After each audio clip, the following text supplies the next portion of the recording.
हल्ली बघितलेला कुठला सिनेमा जो ज्याच्यात तुम्ही काम नाही केले पण मराठी सिनेमा रिसेंटली जे तुमच्याबरोबर राहिला का तुम्हाला खूप आवडलेला? आत्ता तर रिसेंट आपला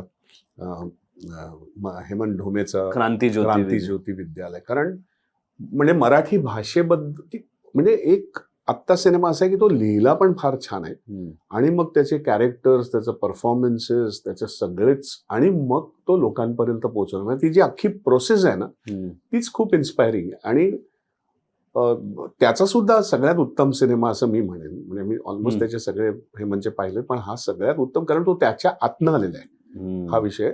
आणि नुसतं मराठी भाषेबद्दलचं नाही, पण मराठी विचार आणि मराठी काय म्हणतो त्याला त्याचा एक अभिमान हा त्यांनी खूप छान आणलाय त्याच्यामध्ये.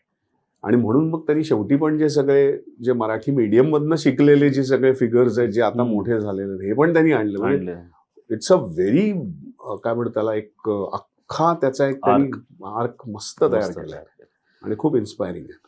सध्याचा कुठला प्रॉमिसिंग यंग मराठी ऍक्टर जो तुम्हाला असा दिसतो खूप मोठा सुपरस्टार होताना?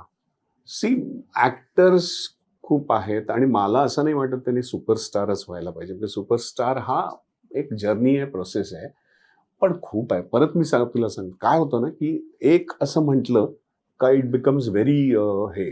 पण मला आय एम शुअर, आणि काही वेळेला ना काही टॅलेंट आपल्याला सरप्राईज देतात असं, की अरे अचानक अरे क्या बात आहे असंही होतं. तर त्यामुळे ना असं सरप्राईज केलेलं कोण? थोडं स्पॉट मध्ये टाकतो. पण सुपरस्टार म्हटलं ना, सुपरस्टार आमचा बघण्याचा perspective, superstar is someone who can get money. तर मराठीमध्ये पण असा सुपरस्टार की अरे ह्याचा सिनेमा आहे जसे. पण पहिली गोष्ट परत तुला सांगते की मराठीमध्ये सुपरस्टार नाहीये आणि होणार नाही. याचं कारण परत वेगळं आहे, त्याच्यासाठी वेगळी असतील, त्यामुळे उगीच चुकीचं प्रोजेक्शन काय. ओके, ठीक आहे. Let us be good actors, let us be good talent, let us be good, हे जे सस्टेनेबल आहे, जो सतत तुमचं त्यांचं काम आपल्याला बघायला आवडायला, म्हणजे प्रेक्षक वर्ग कसा तयार होतो ना जेव्हा तुम्ही सुद्धा त्याच्याबरोबर कनेक्ट होता आणि त्याच्या कामाबद्दल त्याच्या ह्याच्याबद्दल उत्सुकता निर्माण होते, असा तो ऍक्टर असला पाहिजे. म्हणजे आणि मग आपोआप त्याला स्टारडम किंवा जे काय, अदरवाईज इफ यू सी की मग ते टेम्पररी स्टारडम येतं आणि मग जातं. पण देर इज नो, कारण रिजनल ह्याच्यामध्ये ना, इव्हन आता अर्थात केरळ फिल्म्समध्ये किंवा की तेलुगू फिल्म हा कम्प्लीट वेगळा हे आहे. पण if you see Malayalam films आणि कन्नड किंवा तामिळ फिल्म्स की हे सुद्धा ऍक्टर्स म्हणूनच ओळखले जातात. त्यांना कधी स्टार्स असं कन्सिस्टंटली हे लोक चांगलं काम करतात.